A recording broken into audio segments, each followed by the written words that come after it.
Hey, it's Eli Stantz, the Gwinnett Rambler. This little episode is directed toward an inquiry that was received about some Mayfields in Hall County. I just happened to remember that through some of my research, I came across a very interesting story, and I thought I'd share it with you. During the War of 1812 across North Georgia, because of some of the conflict between the Cherokees and the Muskogees, which were the upper creeks and the lower creeks, there was a concern that there may be some assault across the state lines. One of the Creek or Muskogee leaders had said he would come across the frontier and ravage it as far as the Hog Mountain, which is northern Gwinnett County, Hall County, Banks County, kind of that long stretch of a ridge moving in that direction. In response to that, the governor of the state of Georgia ordered that forts be built every 10 to 20 miles along the frontier. And it continued that way, starting from Currahee Mountain all the way down to Fort Daniel, which was sort of the pivot point where the edge of the United States was at. And then forts were built down the Appalachian River all the way to where they already existed in the area of what would be Milledgeville. The United States had required of Georgia to supply a specific number of troops to help bolster the forces of the United States as they were fighting the British and also fighting the Red Stick Creeks across what would be Alabama and Mississippi. The governor of the state gave those men in Franklin and Jackson counties, which is present-day Franklin, Jackson, Hall, Gwinnett, Banks, portions of Habersham, all that stretch. He gave men in that area, when they were drafted, two choices. They could do their 6 months in the U.S. Army, or they could serve a shorter period of 60 days, but they would be required to help build these forts. He also ordered that Major Patton would establish 2 spies at each fort that could range out and find out what was going on in the community. They were really a mix of professional gossips and rangers more than they were what we think of as traditionally as spies. The nice part is everybody wants to get paid, so there's good long roster lists. That's where I came up with this Mayfield.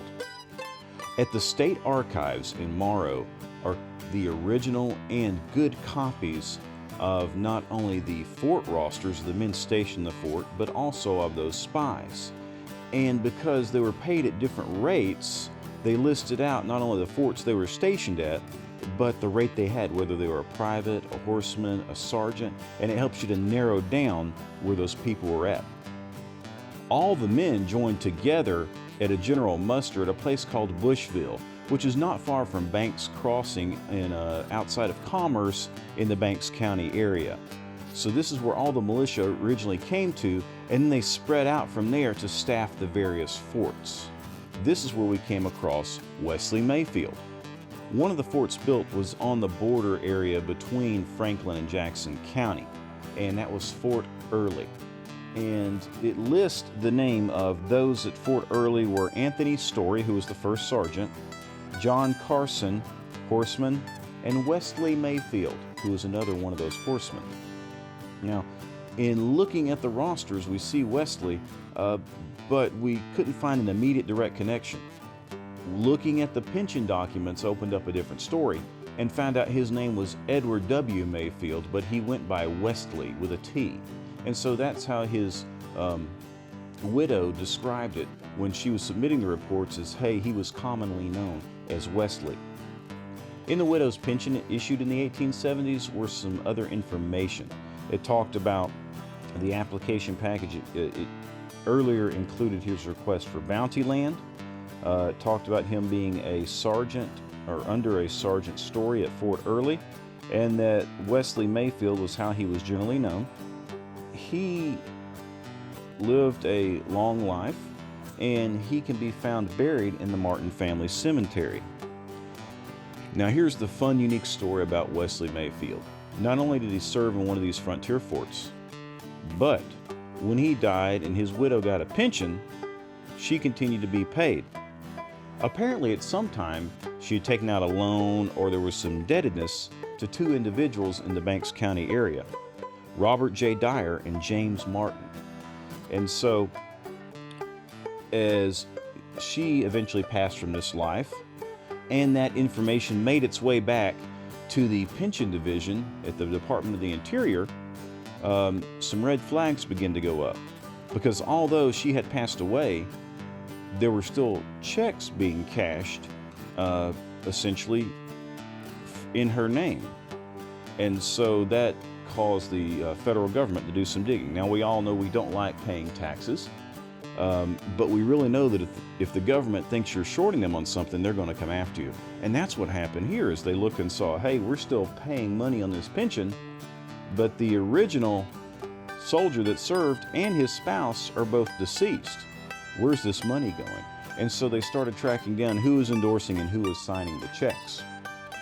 A thorough examination of this turned out that Mr. Robert Dyer occupied the office of clerk of Banks County and had easy access to the seal. What he was doing was using the Banks County clerk's seal to essentially make the pension request valid, sealing them, and then cashing the checks. James D. Martin, who was getting the checks paid in his name, was then tracked from the Department of the Interior, and a special investigator named Castleman was sent down out of Asheville, North Carolina, to track down these two individuals and bring up a federal fraud case. When they were interviewed, Dyer and Martin both said that, look, she owed us money and we were just trying to get our money back. And Castleman essentially responded and said, well, that's your fault as a lender to not have some other sort of security. You're not allowed to defraud the federal government. So Castleman then recommends to the office in Atlanta that full charges be brought against these two men. Probably the only thing that saved these guys from further prosecution of their case was the fact that Martin died not long after that interview with Castleman, so the federal prosecutor in Atlanta decided to just dismiss the case because everybody was pretty much at the end of their life and they weren't going to get anything back out of it anyway.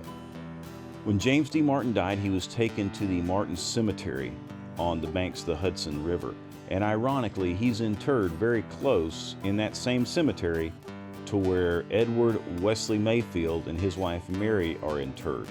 So here's the original soldier that served in the fort, his widow, and the man who essentially was defrauding the federal government using the widow's pension as a way to gain money. This site on the banks of the Hudson is very close to a fort, and the defensive plan that is shown even a decade or two prior to the War of 1812. In 1792, there was a defensive plan of North Georgia, Franklin County, and this cemetery in the Hudson River is very close to Wilkinson Station.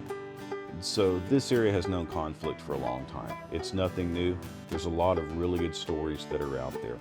Hope you enjoyed learning a little bit about Wesley Mayfield. Maybe not a lot of personal details, but at least you know he helped serve in one of the forts along the frontier, and that the federal government was investigating fraud even in the 1800s in this area based on pension records. Hope you've enjoyed this story, and if you like it, go ahead and subscribe to the channel. Visit me at the website, GwinnettRambler.com, or if you have some other stories you'd like us to dig into and present out there, or you'd like to have us come out and host one at your place, just let us know. I'm Eli Stansel, the Gwinnett Rambler.